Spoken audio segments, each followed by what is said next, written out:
이처럼 일선 경호관들은 흔들리고 있습니다. 하지만 김성훈 처장 대행 체제로 전환된 경호처 수뇌부는 오히려 결사항전을 독려하고 있습니다. 경호처와 경찰 간 물리적 충돌이 가장 우려되는 지점인데 심지어 간부회의에선 권총뿐 아니라 중화기 무장까지 거론됐다고 경호관이 증언했습니다. 이재욱 기자입니다. 지난 10일 경호처를 이끌던 박종준 경호처장이 예상을 깨고 경찰에 출석했습니다. 저는 어떠한 경우에도 물리적인 충돌이나 유혈 사태가 일어나서는 안 된다는 생각으로 박종준 전 처장은 출석 전 후임 지휘부에도 유혈 사태는 안 된다, 직원들을 보호해주라고 말했다고 합니다. 하지만 윤 대통령의 호위 부사를 자처한 김성훈 차장이 대행을 맡은 뒤 다 뒤집어졌다고 경호관은 증언했습니다. 당일 곧장 부과장단 회의가 소집됐고 이 자리에서 중화기로 무장하는 안이 나온 걸로 안다고 말했습니다. 경호관은 평소 권총을 휴대하는데 중화기는 기관단총 이상을 일컫는 거라고 했습니다. 또 이미 지금 일부 중화기 무장을 하는 걸로 알고 있다면서 강경파 중에서는 실제로 사용할 만한 사람들이 있다고 말했습니다. 경계 근무에 나서는 경호관들에게 총기를 노출한 상태에서 근무하라는 지시도 내려왔다고 덧붙였습니다. 실무 경호관 상당수가 물리력 사용조차 주저하고 있지만 강경 지휘부와 이들의 보안에 동한 이들이 화기 사용을 명령하고 또 분위기에 휩쓸려 누군가 발포할 수도 있다고 봤습니다. 따라서 경찰 특공대를 투입해야 한다고 생각한다며 이번에 못 잡으면 절대 못 잡는다고 경호관은 말했습니다.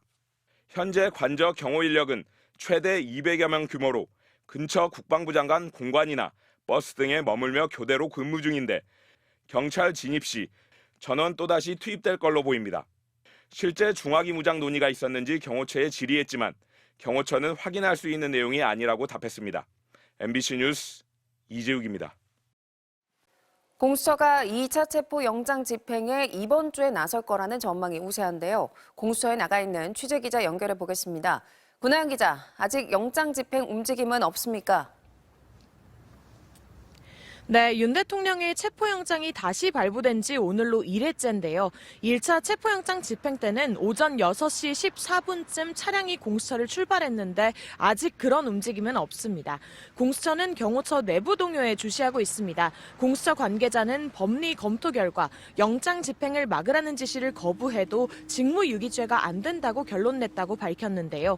위법한 지시는 거부해도 처벌받지 않는다는 겁니다. 공수처는 또 체포영장 집행 과정에서 부상자가 생기면 손해배상 소송을 제기하기로 했습니다. 한남동 관저를 둘러싼 장애물 철거 비용도 경호처가 부담하라고 구상권을 청구하는 방안도 검토하고 있습니다. 경호처에 대한 압박 수위를 높여가고 있는 겁니다. 현재로서는 체포영장 집행 시점의 가장 큰 변수는 전임 처장의 사퇴로 경호처 수장이 된 강경파 김성훈 차장입니다. 경찰이 체포영장을 신청한 상황인데요. 김 차장에 대한 체포영장이 발부되면 윤 대통령 2차 체포 시도 때 김 차장 체포를 우선 시도할 가능성이 높습니다. 경호처가 막아설 명분도 없고 방어가 뚫리면 곧바로 윤 대통령 체포도 할 수 있습니다. 따라서 김 차장에 대한 영장 발부 상황을 지켜보고 체포영장 집행 시점을 정할 거라는 관측이 많습니다. 경호처 간부회의에서 중화기 무장까지 거론했다는 내부 증언도 나온 만큼 공수처는 이 부분에 대한 대비도 고심할 것으로 보입니다. 예, 공수처에 수사권이 없다는 게 윤 대통령 측의 입장이었는데 결국 어제 공수처에 선임계를 냈죠. 네, 맞습니다. 윤 대통령 측 변호인단이 어제 오후 2시쯤 예고 없이 공수처에 방문해 선임계를 냈습니다. 이어서 언론에 입장문도 냈는데요. 체포영장이 불법이고 무효라고 주장하며 체포영장에 집착하지 말고 기소하라고 했습니다. 법원이 두 차례 체포영장 청구를 모두 받아들였고 이의 신청도 기각했는데 억지 주장을 반복하는 겁니다. 하지만 그간 내란죄 수사권이 없다고 공격해온 공수처에 선임계를 낸 것이라 그만큼 다급해졌다는 분석 도 나옵니다.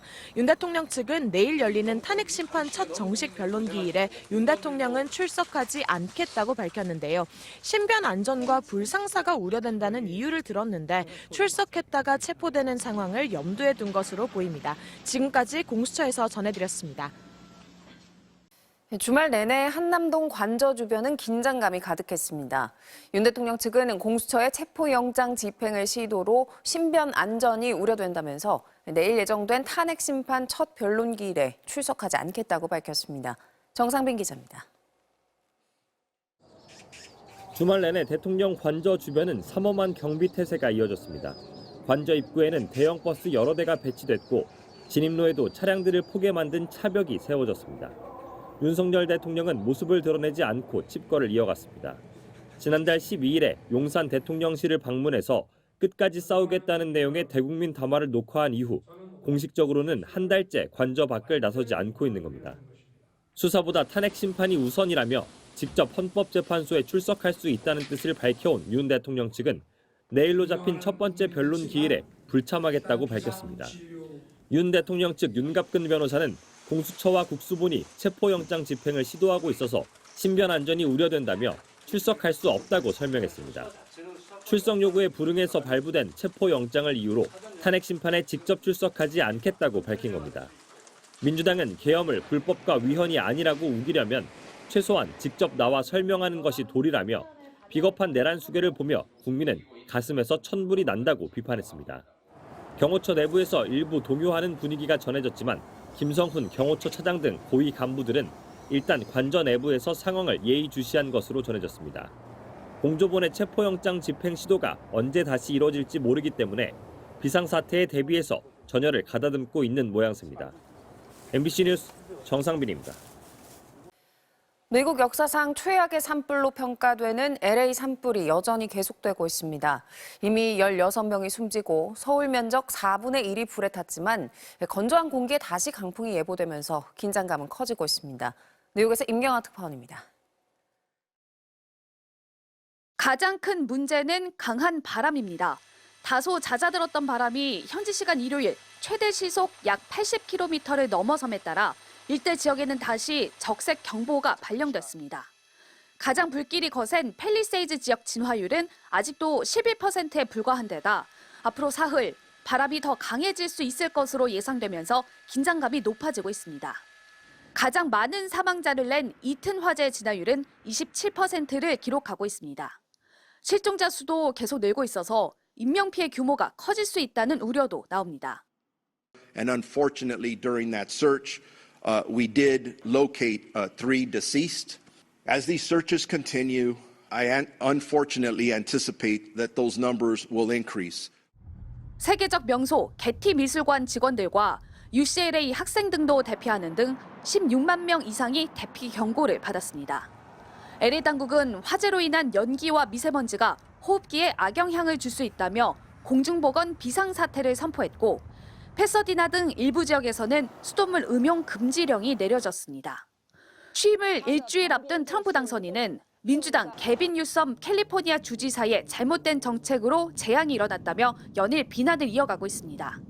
주요 정책마다 트럼프와 날을 세웠던 뉴섬 주지사는 비극을 정치화하지 말고 직접 와보라며 반박했고 LA 카운티 감독관인 캐서린 바거 역시 트럼프 측에 편지를 보냈다면서 참상을 직접 확인하고 지원해달라고 공개 요청했습니다. 뉴욕에서 MBC 뉴스 임경아입니다.